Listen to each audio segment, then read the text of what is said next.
A public defender is an attorney employed by the community and responsible for giving legal aid without cost to any person who seeks it and is financially unable to employ private counsel. It is his duty to defend those accused of crime until the issue is decided in a court of law. The first public defender's office in the United States was opened in January 1913. Over the years, other offices were opened. And today, that handful has grown to a network of lawyers cooperating to protect the rights of our clients. This is the story of Gilbert Mason, better known as Socrates, who, for reasons of his own, dedicated his life to helping others. Socrates was a citizen of Jeremy Street. You'd probably call it Skid Row, a haven for those who had something to forget. By nature, Socrates was a peaceful man. But just a few nights before Christmas, as he was conducting the services at the Mission of Hope, violence was about to enter his life. It struck a short distance away in a parking lot.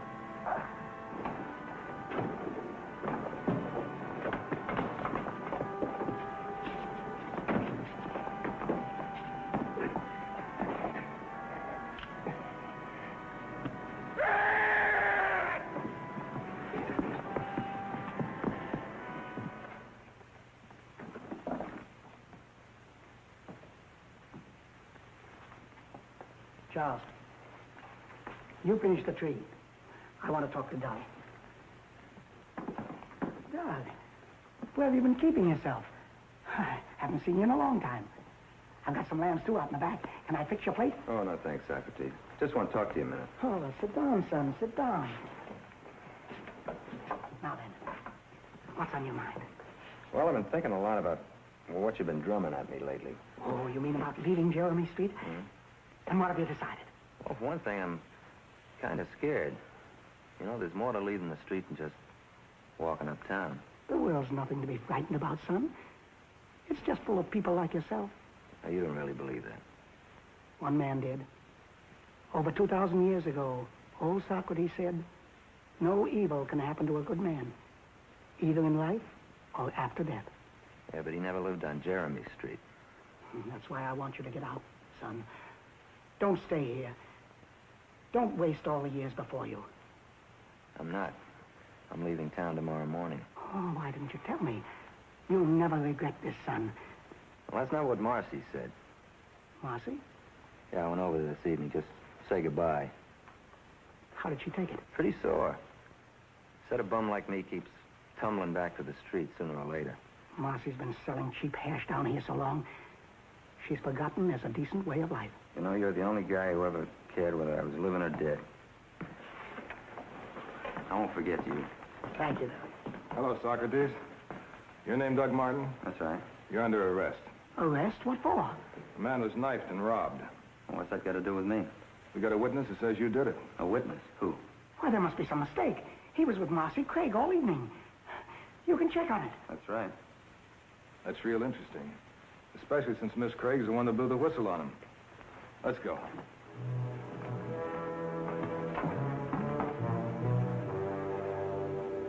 "25 years old. Good war record, no previous arrests.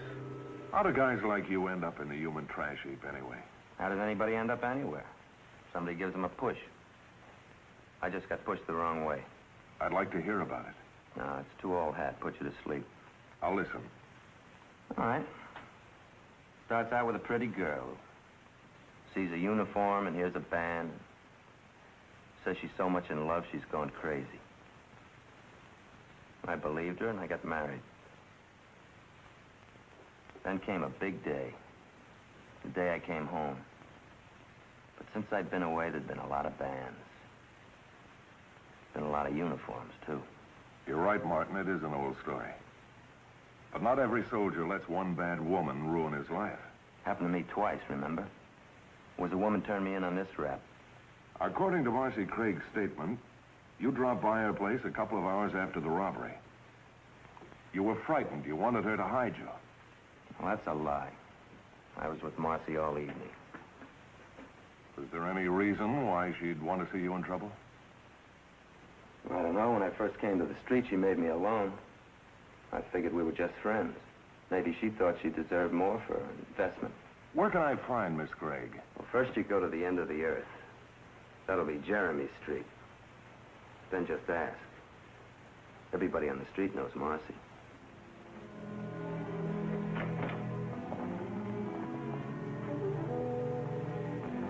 Mr. Matthews, there's a man down there who made me want to try all over again. I still want to try. Socrates? Do you know him? A lot of people do. I wonder if you believe him, too. Believe what, Martin? What Socrates says. That no evil can happen to a good man. Socrates was a very wise man.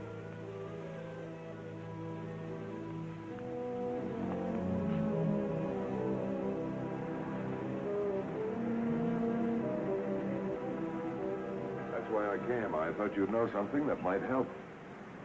Suppose we find out that Marcy Craig was lying. Well, in that case, Doug Martin would stand a good chance of getting out of jail the same day.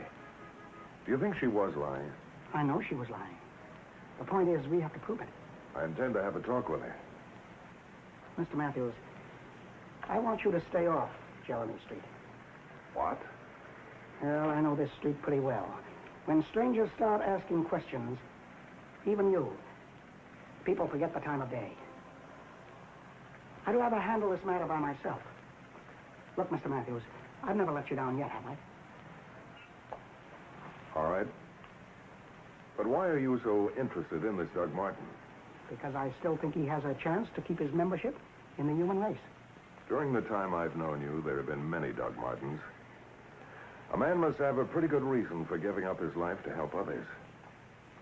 Socrates, why are you down here? For 22 years, I was a teacher. 22 years, molding young minds into something with purpose and meaning. I was intrigued with the idea. So intrigued that I forgot my own son. He was well educated. He was also well acquainted with the wrong kind of people. And one night, he was killed in a drunken brawl. My only son. I'm sorry, I didn't mean to pry. I wandered around for years. And finally wound up here. Many a night I spent right here in this very alley. And then suddenly I woke up. And I realized that if my life ever had any purpose, it was in helping someone who had a chance. Well, Doug Martin still has a chance, but he'll need a lot of help. And he's going to get it, Mr. Matthews, if you will stay off Jeremy Street. Look, this is my beat. If I hear anything, I'll contact you through Charles. Socrates' intention had been to talk to the many people he knew on Jeremy Street and piece together whatever information he could, but after our meeting, he got no further than the corner.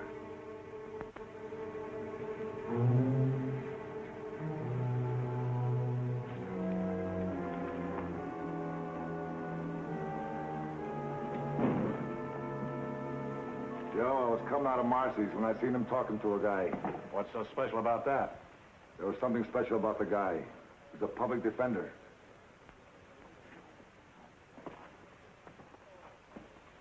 Hello, Joe. Glad to see you. Oh, you sugar-tongued old liar. You're scared half out of your shoes. Why? Oh, why should I be scared, Joe? You tell me.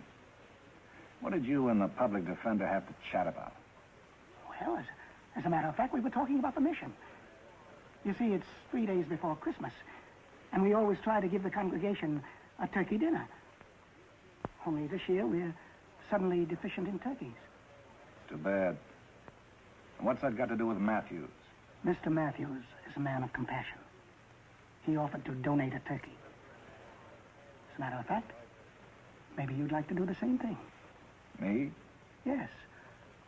You're one of the few men down here who always seems to have a little money. If I do, I keep it. Well, then I guess a few of our congregation will have to have a turkey dinner of beans and soup. It's too bad. If only... Only what? If only Mr. Corley hadn't been hurt in that holdup. You see, he always donated several turkeys. And put the bite on Doug Martin. He's supposed to have Corley's money. Maybe. What do you mean, maybe? Regarding Mr. Corley's money, there are several people down here, Joe, whom the police wouldn't think was above suspicion, including yourself. Not me. When it happened, I was with a lady. What lady? That's none of your business. I'm sorry, Joe. And now, if you don't mind, there's still a matter of those turkeys. Sure, you can go. Socrates. On second thought, put me down for a turkey. But stay away from cops and lawyers. Thank you, Joe. Thank you very much. Joe Kelly had mentioned that he had been with a lady that night. Socrates had no doubt who she was.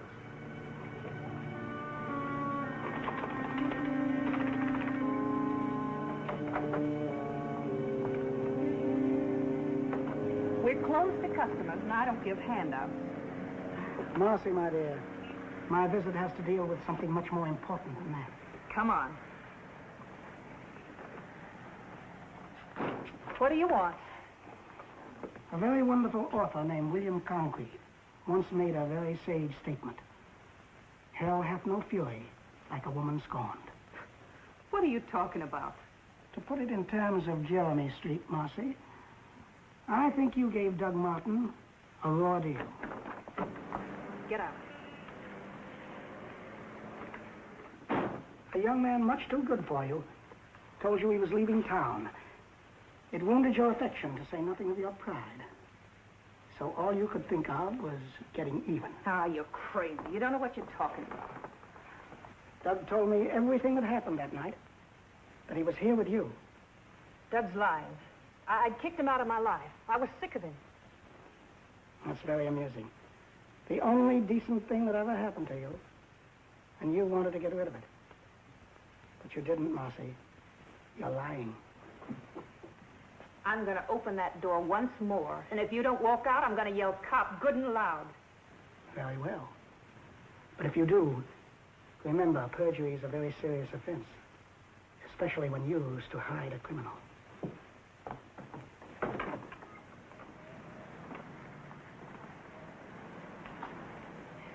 You're an old man, and one of these days you're going to drop dead. Don't rush it. Maybe you're right, Margie. I'm sorry if I made you nervous. Good night.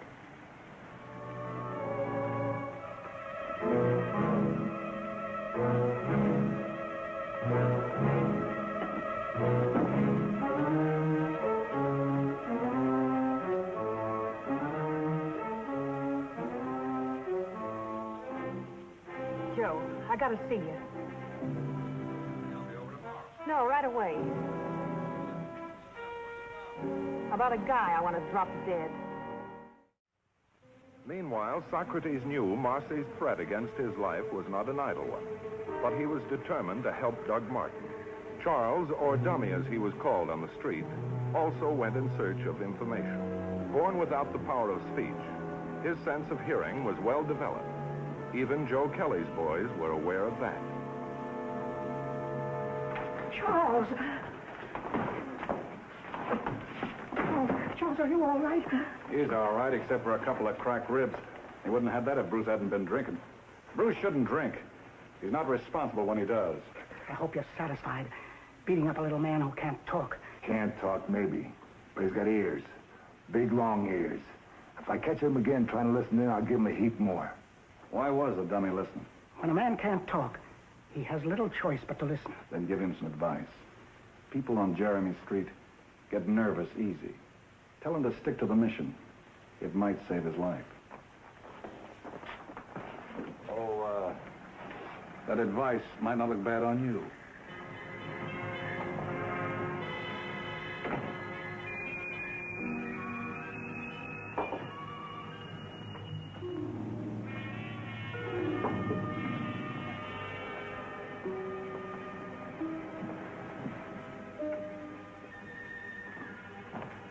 Matthews, I thought I told you to stay away from the street.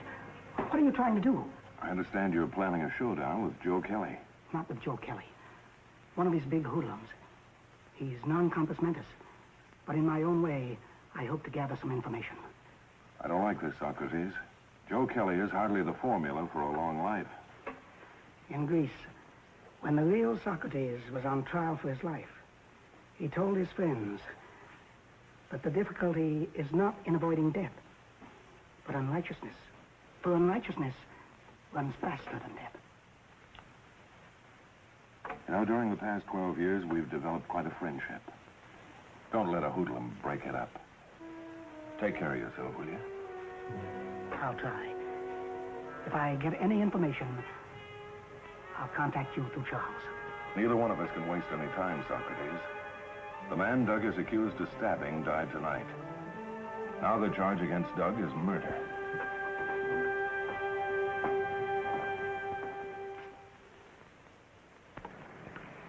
Now, Bruce, I'm glad we bumped into one another. You're an amazing young man. You're very nice looking. Hey, where's yours? Mine. Oh, yes.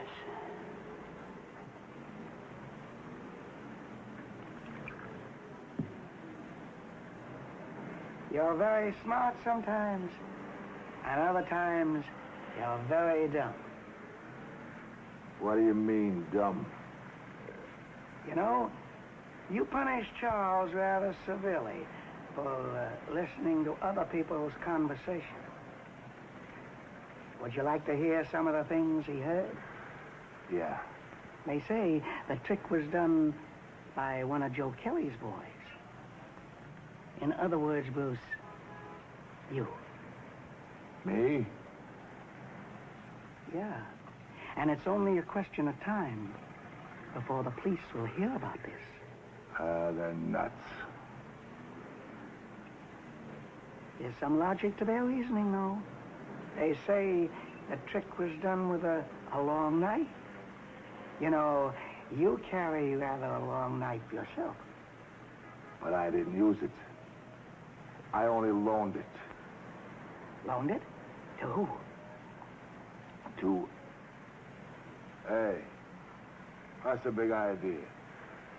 Now, Bruce, remember, I'm only trying to help you. I've helped you many times before.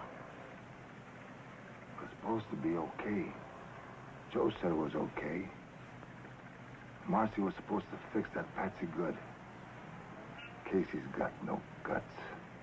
Casey? Casey Wagner? Find him for me. I'll give him some money to get out of town. That'll get you off the hook. You stupid drunk. I want the truth. Why'd you go looking for Casey? He says I gotta leave town. Somebody knows about that last job. He's tanked. But that's the way it is. They got a line on us. I finger Casey for sure. Joe, maybe I better take it under land. If the cops know... Shut up. Who told you all this? Socrates and me are pals. He says the dummy heard that I was the one that was knifed the guy. And you told him about Casey? But he wants to help. As soon as Casey shows up, he gets the money to blow town. Guess we better deliver Casey like he asked. Joe, you don't mean you're gonna... Forget it. Nobody's leaving the street, except Socrates. And while none of us has garnered the physical riches of this world, we can all be sure to take hold of the wealth that lies with faith and hope. And now, for those of you who are here to dine, I'll sign the meal tickets.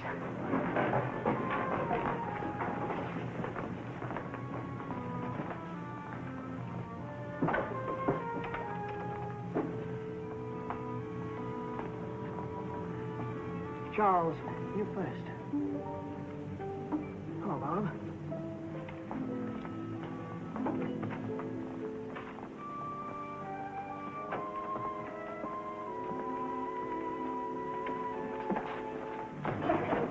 Understand you want going to meet Casey. Okay. Mr. Casey, Mr. Socrates. Joe said he'd try to make a fool out of me. Easy, Bruce. This is something between Casey and Socrates.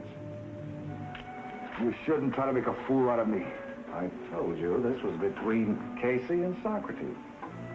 For all, it's Casey's neck if the old man talks. Don't forget my men saw you here with me tonight. You'll be arrested. They gotta find you first.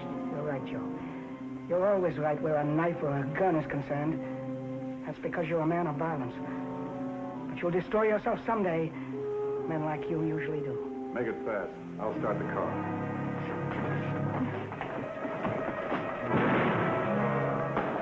All right, put the cuffs on him. Mr. Matthews, you sure had me worried.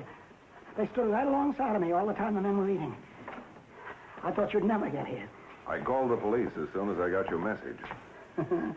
Good old Charlie. Now I know why they call you Socrates. You sure know your stuff. There's not many men I think of calling for help on a mission meal ticket. Get anything out of those men? Casey's talking already. He got shot in the shoulder and he thinks he's dying. You know, Socrates, maybe Doug Martin will amount to something and maybe he won't. But you gave him a chance. No man ever got a nicer present for Christmas. Do you think we'll be able to get him out in time for Christmas dinner tomorrow? I'll get to work on it. The judges are particularly lenient this time of year. Would you mind if I fed him some of the turkey that Joe Kelly donated instead of yours? It might taste better, in a way.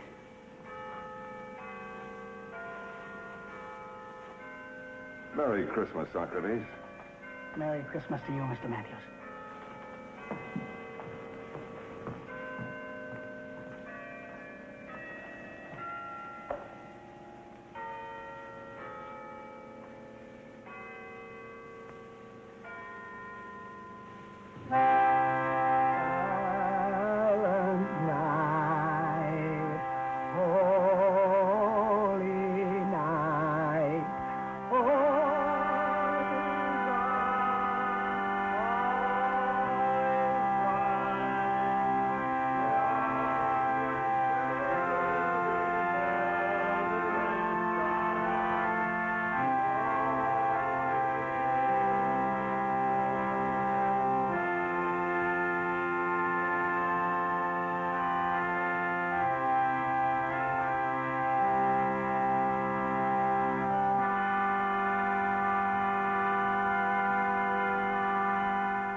Faced with Casey's confession, Marcy Craig admitted that she had falsely accused Doug Martin. Casey was convicted of murder. Marcy, Joe Kelly, and Bruce Sherman were sent to prison for their part in the crime. As for Doug Martin, he kept his promise to leave Jeremy Street, but not Socrates. He'll always be there, waiting for the other Doug Martins who'll find their way to the street. The case you have just seen was brought to a fair and just conclusion through the efforts of a public defender. Tonight, Philip Morris salutes Public Defender Harry Hammond, Siskiyou County, Wairika, California, and his staff for outstanding achievement in the cause of justice.